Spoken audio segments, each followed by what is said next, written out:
உலகெங்கும் வாழும் ராஜ் தொலைக்காட்சி அன்பர்களே, என் நெஞ்சிற்கினிய நேயர்களே, எல்லாரும் நல்லா இருக்கீங்களா? புத்தாண்டு, அருமையான புத்தாண்டு பிறந்தாச்சு. நேத்திக்கு 2026 பிறந்தாச்சு. இன்னைக்கு நம்ம பார்க்க போவது ஜனவரி மாதம் 2ஆம் தேதி 2026ஆம் ஆண்டு பலன்கள் பார்க்க போறோம். தமிழ் வருடத்தில் இது விசுவாவசு வருடம், மார்கழி மாதம் 18ஆம் நாள் வெள்ளிக்கிழமை. இன்னைக்கு சந்திர பகவான் மிருகசிரீஷம் நட்சத்திரத்தில் பயணம் பண்றார். மேஷராசி என்பர்களே, இந்த மேஷம் சொன்னா அதிபதி செவ்வாய் பகவான். பொதுவாகவே மேஷராசியில் ஒருத்தர் பிறந்தாச்சு அப்படின்னா சகோதரர்களுக்காக வாழ்வார்கள். ஆனா அந்த சகோதரர்கள் தான் இவ முதுகுல குத்துவா. இருந்தா கூட சகோதரனுக்காகவே தன்னுடைய வாழ்க்கையை துளைத்தவர்கள் பல பேர் மேஷராசிக்காரர்கள். சொத்து விஷயத்தில் சகோதரனால ஏமாற்றப்பட்டவர்கள் எத்தனையோ பேர்.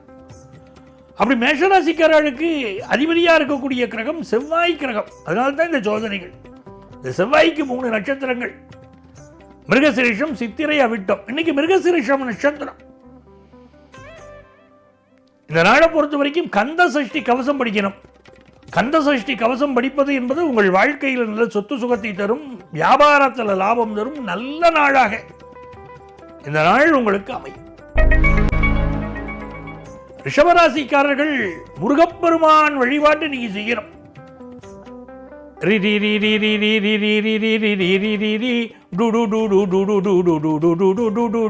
சொல்லிட்டே இருக்கும் கந்த சஷ்டி கவசத்தை.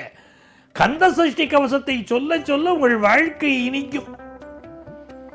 ரிஷபராசிக்காரர்களுக்கு இன்னைக்கு சந்திர பகவான் உங்களுடைய ராசியிலும் 2வது ஸ்தானத்திலும் பயணம் செய்கிறார். நல்ல வெற்றிகள் வரும். பேச்சில் ஒரு கோபம் வரும். நல்ல சம்பாதிக்கணுங்கிற எண்ணம் வரும். நல்ல சம்பாதிப்பீங்க. ஆனால் சம்பாதிக்க போறேன், எனக்கு ஒரு மதிப்பு மரியாதை இல்லையே அப்படின்னு வீட்டில் ஒரு கோபம் வரும். சில பேருக்கு ஈகோ ப்ராப்ளம் வீட்டில் வரும். எந்த இடத்துல ஈகோவை காட்டப்படாதோ அங்கே தான் ஈகோவை காட்டுவோம். ஆஃபீஸுக்கு முடிஞ்சு வீட்டுக்கு வந்துடுறோம் அப்படின்னு சொன்னால் சட்டையை கழட்டி வைக்கிற மாதிரி ஆஃபீஸில் நம்ம என்ன பொசிஷனில் இருந்தாலும் மறந்துடணும். நம்ம கலெக்டராக கூட இருந்திருக்கலாம், பெரிய பொசிஷனில் இருந்திருக்கலாம். அதெல்லாம் வெளியே வீட்டுக்கு வந்துட்டா மனைவிக்கு கணவனாகவும் குழந்தைகளுக்கு நல்ல தகப்பனாகவும் இருக்கணும். அதுதான் அங்கே முக்கியம். அதனால அந்த அமைதியை இன்னைக்கு கடைபிடிக்கணும். நான் அந்த பதவியோடையே வீட்டுக்குள்ளே இருக்கேன் அப்படின்னு சொன்னால் வீட்டில் இருக்க உறவுகளோட ஒரு பிரச்சனை வரும் இல்லையா? இன்னைக்கும் அதனால அதை தள்ளி வச்சுட்டு தான் குடும்பம் அப்படிங்கிறதுக்கு முக்கியத்துவம் கொடுக்கணும்.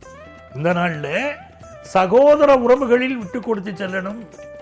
பூர்வீக சொத்துக்கள் சம்பந்தமா எந்த முயற்சி நீங்க எடுக்க வேண்டாம். பொறுமையா இருந்தால் வெற்றி உண்டு. மிதுன ராசி என்பவர்களே, இன்னைக்கு சந்திர பகவான் என்ன பண்ணுவார்? 12ஆம் இடத்திலிருந்து இன்னைக்கு சந்திர பகவான் என்ன பண்ணுவார்? 12ஆம் இடத்திலிருந்து நம்ம ராசியை நோக்கி வருவார். நம்ம ராசிக்குள்ள வரக்கூடிய சந்திர பகவான் புதிய புதிய சிந்தனைகளை கொடுப்பார், ஒரு பரபரப்பு கொடுப்பார். 7ஆம் இடத்துல செவ்வாய், புதிய சொத்துக்கள் வாங்கணுங்கிற எண்ணம் வரும்.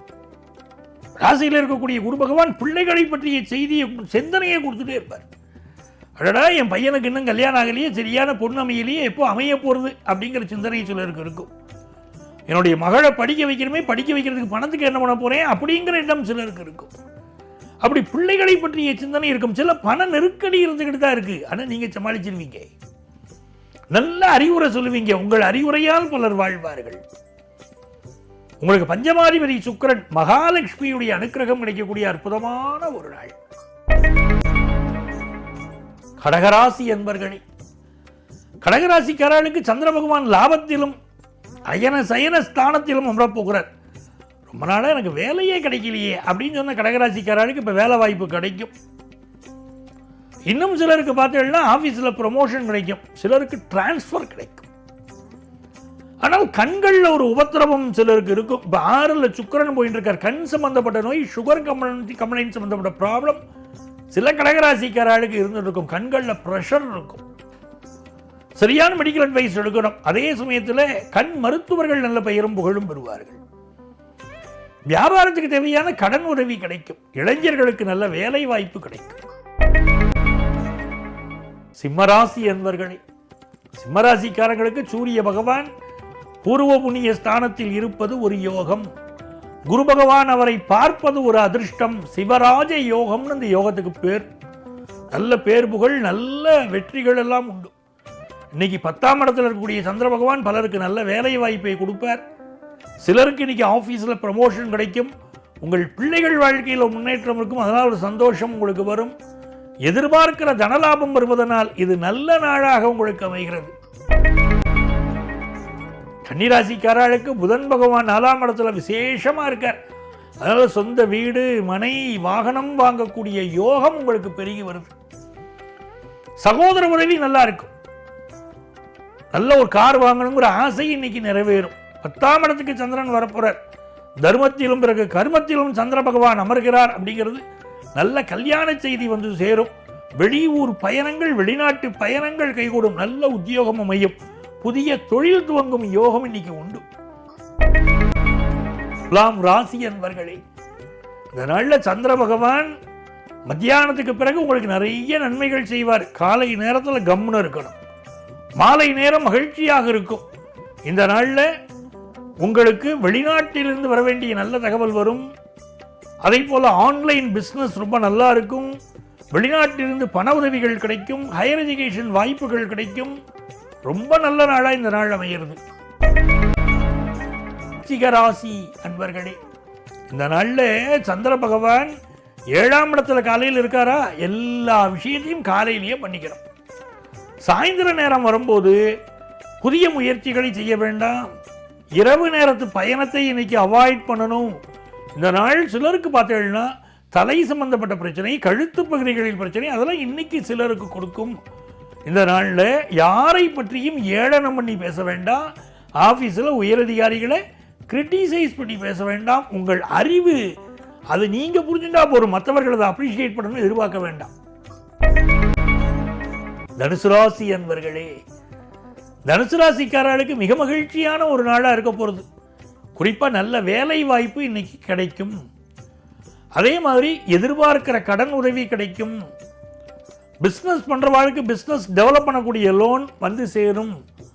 தங்க அடமான கடன் எதிர்பார்க்கிறவாளுக்கு அது கைகூடும். இந்த நாள் யாரையும் பகைச்சிக்க கூடாது. உடல் நலத்தில் அக்கறை எடுத்துக்கணும். மகர ராசி அன்பர்களே, மகர ராசிக்காரங்களுக்கு இது ஒரு நல்ல நாளாக அமைகிறது. குறிப்பாக சிலருக்கு ஆஃபீஸில் வேலை மாற்றம், ப்ரமோஷன், டிரான்ஸ்ஃபர் போன்றவை அமையும். சகோதரனோடு சிலருக்கு கருத்து மாறுபாடு இருக்கும். சிலர் கடன் வாங்கி இன்னைக்கு சொத்துக்கள் வாங்குவார்கள். அப்படிப்பட்ட ஒரு அமைப்பும் உண்டு. எதிர்பார்க்கிற திருமண செய்தி கூடி வரும். வியாபாரம் ரொம்ப மகிழ்ச்சியா சந்தோஷமா போகும். கும்பராசி அன்பர்களே, சிந்தனை பண்ணிக்கிட்டே இருப்பீங்க. ஏதோ சிந்தனை மனசுல ஓடிக்கிட்டே இருக்கு. உச்சிதனை முகர்ந்தால் கர்வம் ஓங்கி வளருதடி, மெச்சி உனை ஊரார் புகழ்ந்தால் மேனி சிலிர்க்குதடின்னு பாரதியார் சொன்னார்.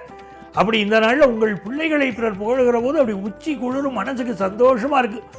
அப்படியே மனசுக்குள்ள ஏசி போட்ட மாதிரி இருக்கும். இன்னைக்கு அவ்வளவு சில்லுன்னு இருப்பள், இன்னைக்கு சந்தோஷமா இருப்பள். இது நல்ல தன வரவை கொண்டு வந்து தரக்கூடிய நாள். பிஸ்னஸ் ரீதியாக அனுகூலமான தகவல்கள் வந்து சேரும். ஆஃபீஸில் ப்ரமோஷன் செய்தி கூடி வரும்.